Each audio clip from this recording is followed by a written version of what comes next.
এয়া আমাৰ আজি বাৰীৰ পৰা ৰাতিপুৱা কি ছিঙি আছে চক। এয়া কি আছে মা? এয়া মাছ এটা আনি থৈছে। এইটো কি মাছ পাপা? ঔটেঙা হ'লে ভাল লাগে বাৰু। এই ঔটেঙা আকৌ আজি ভিডিঅ'টো আপোনালোকৰ লগত একদম চব ৰেচিপি শ্বেয়াৰ কৰাৰ আগতে হৈছে, তথাপিতো ভিডিঅ'টো শেষলৈকে চাব। মই আজি কি ৰেচিপি আপোনালোকৰ লগত শ্বেয়াৰ কৰিছোঁ। এইবাৰ বহুতখিনি কমলা টেঙা হৈছে, কিন্তু গম নাপাওঁ ঘৰত খাবলৈ পাওঁ নে নাপাওঁ, এয়াহে অৱস্থা দেখিছে। হেল্ল' এভৰিৱান, আপোনালোক সকলোকে স্বাগতম জনাইছোঁ মোৰ অন্য এটা নতুন ভিডিঅ'লৈ। আশা কৰিছোঁ আপোনালোক সকলো ভগৱানৰ আশীৰ্বাদত ভালে কুশলে আছে আৰু মোৰো খবৰো ঠিকে থাকে আছোঁ। আজি ভিডিঅ'টো আহকচোন আৰম্ভ কৰোঁ। বহুত দিন হ'ল আপোনালোকৰ লগত ভিডিঅ' শ্বেয়াৰ কৰা হোৱাই নাই। আজি ভাবিলোঁ সৰুকৈ ভিডিঅ' এটা কৰোঁ আৰু আপোনালোকৰ লগত শ্বেয়াৰ কৰোঁ আজি মোৰ দিনটো। গতিকে আহকচোন ভিডিঅ'টো শেষলৈকে চাব। আজি মই দিনটোত কি কৰিলোঁ। এয়া ৰাতিপুৱাই শুই উঠাৰ পিছতে চাহ একাপ যিহেতু খোৱা অভ্যাস আগৰ পৰাই আছে, সেইকাৰণে এয়া লাল চাহ একাপ বনাই ল'লোঁ। লগতে লৈছোঁ কেইটামান ভুজিয়া। এতিয়া চাহকাপ খাই ল'ম। এয়া আমাৰ আজি বাৰীৰ পৰা ৰাতিপুৱা কি ছিঙি আছে চক। এয়া কি আছে মা? ভাত কেৰেলা আৰু এয়া নেমু টেঙা ছিঙি আনিছে। নেমুবোৰ পকি গৈছে, চব নেমু পকি গৈছে। বহুতখিনি নেমু লাগিছিলে যে, সেইকাৰণে এয়া পকি যায়। আৰু ভাত কেৰেলাজোপা যেনিবা খাই থকা হৈছে আৰু। এয়া মাছ এটা আনি থৈছে। এইটো কি মাছ পাপা?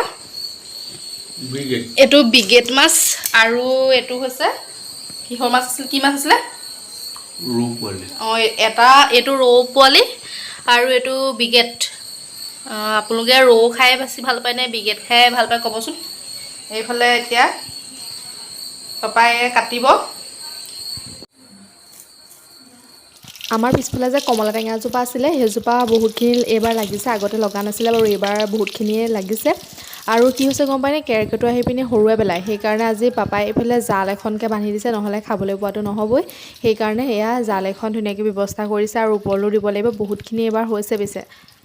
এয়া আমাৰ মাছখিনি ধুনীয়াকৈ কটা হৈ গৈছে। এয়া অকণমান এফালে কাটিছে আৰু এইফালে এইয়া ধুনীয়াকৈ বনাই আছে। কেনেকৈ বনাবা মা এয়া? অঁ, টেঙা চেপি এনেকৈ দাইল বনাব আৰু। টেঙা দাইল মানে। তাৰপিছতে এইফালে ইয়াৰ অকণমান কাইলৈ কাৰণে থৈ দিব চাগে। অঁ, অকণমান ফ্ৰাই কৰি ৰখাব কাইলৈ কাৰণে। আৰু এইফালে এয়া ধুনীয়াকৈ বনাই আছে। কি এইটো হেৰি মাছটো হয় নাই? বিগেট মাছ বুলি কৈছে পাপাই, গাছ কাপ নহয়, বিগেট মাছ। এয়া ধুনীয়াকৈ এয়া বনি আছে। এয়া টেঙা দাইল হ'ব। ঔটেঙা হ'লে ভাল লাগে বাৰু। এই ঔটেঙা আকৌ হেৰি নায়েই নহয়, সেইকাৰণে এয়া এনেকেই বনাইছে। এয়া আমাৰ গিলপিচ মাছটো এয়া ধুনীয়াকৈ ফ্ৰাই কৰি দিছে। আৰু দুপিচ কমকৈ দিলে হৈছে, নিদিলেগৈ নহয়। আমাৰ মানে হেৰি মাংস বেছিকৈ খোৱাতকৈ মাছটো বেছিকৈ খোৱা হয়। তাতে আমাৰ গৰমত বৰ মাংস খোৱা নহয়, মাছ খোৱা হয়। আৰু মাজে মাজে খোৱা হয় বাৰু, কিন্তু মাংসতকৈ আমাৰ মাছটো বেছিকৈ খোৱা হয়। আৰু এইফালে দাইল ধুনীয়াকৈ উতলাই শিকিছে, হেতা পাত দিওঁ। এয়া ইয়াতে অকণমান মান ধনিয়াহঁতেন ভাল লাগিলে, কিন্তু আজি ধনিয়া আনিবলৈ নহ'লে, সেইকাৰণে এই ধনিয়া নিদিলোঁ। এইভাগে ধনিয়া অকণমান দি দিলে খাই বেছিকৈ ভাল লাগে। নেমু চেপি দিলা নেকি এতিয়া? অঁ, নেমু দিলে তাৰ আগতে। তাৰপিছত আৰু অকণমান উতলিলে এয়া আমাৰ হৈ যাবগৈ আৰু। এয়া ভাজি আছে। আৰু এইফালে অকণমান গোটা ভাজি অকণমান বনাই আছে। ইয়াতে ভাত কেৰেলা আছে অকণমান আৰু মা হেৰি দিছিলা হয় নাই? বেঙেনা। অঁ, অকণমান বেঙেনা আৰু অকণমান সৰহকৈ আলু দিছে। এয়া গোটা ভাজি। তাৰপিছতে বিশেষ মছলা পাতি দিয়া নাই, একদম চিম্পুলকৈ বনাইছে। এইফালে এয়া ভাজি, ঘৰৰ এয়া শাক পাচলি অকণমান। এয়া দুপৰীয়া ভাত পানীকেইটা খাই উঠিলোঁ আৰু অকণমান পঢ়িবলগীয়া আছিলে, সেয়াও পঢ়ি মেলি ল'লোঁ। এতিয়া মই অকণমান ফেন তলতে ৰৈ লৈছোঁ। বহুত বেছি গৰম হৈছে, গৰম যোৱাৰ নামেই লোৱা নাই। আৰু এইফালে আজি ৰাতিপুৱাই জেতুকা অলপমানো ছিঙি থৈছিলোঁ। ভাবিছিলোঁ আজি অকণমান দুপৰীয়া জেতুকাকৈ চুলিত লগাম, কিন্তু বহুত বেছি গৰম হৈছে। এতিয়া মই পিচিবলৈও মন যোৱা নাই, সেইকাৰণে আজি লগা নহ'লে। আৰু কাইলৈ ভাবিছোঁ লগাম, সেইকাৰণে আজি থাকক, কাইলৈকে লগাম। আৰু ফেনৰ তলত থাকিলেও বহুত বেছি গৰম হাৱাই আহিছে, সেইকাৰণে ভাবিলোঁ অকণমান ৰাস্তাৰ পৰাই আহোঁগৈ। আমাৰ এইকণত বহিবলৈ আচলতে ভাল, গছ-গছনি বহুত বেছি আছে, সেইকাৰণে অকণমান ধুনীয়াকৈ বতাহ পোৱা যায়। আৰু ইয়াতে অকণমান ঠাণ্ডা বতাহ মাৰি থাকে, সেইকাৰণে মই আহিছোঁ অকণমান ৰাস্তাতে বহোঁ বুলি।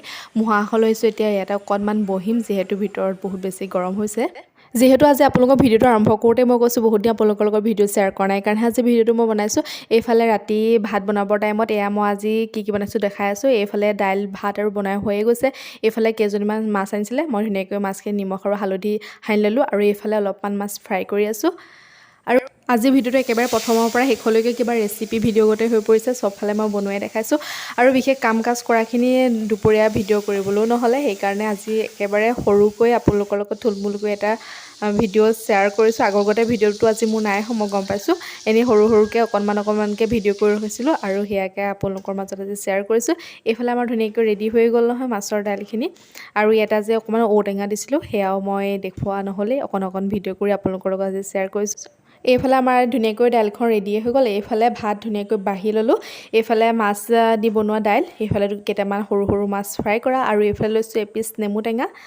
আজিলৈ ভিডিঅ'টো ইমানেই আছিলে। যদি ভাল পালে নিশ্চয় লাইক এটা কৰি দিব। আজিলৈ ভিডিঅ'টো ইমানতে সামৰণি মাৰি দিছোঁ। নতুন এটা ভিডিঅ'তে আপোনালোকক পুনৰ লগ পোৱা প্ৰতিশ্ৰুতিৰে আজিলৈ ভিডিঅ'টো ইমানতে সামৰিছোঁ। আজিলৈ আহিছোঁ, নমস্কাৰ।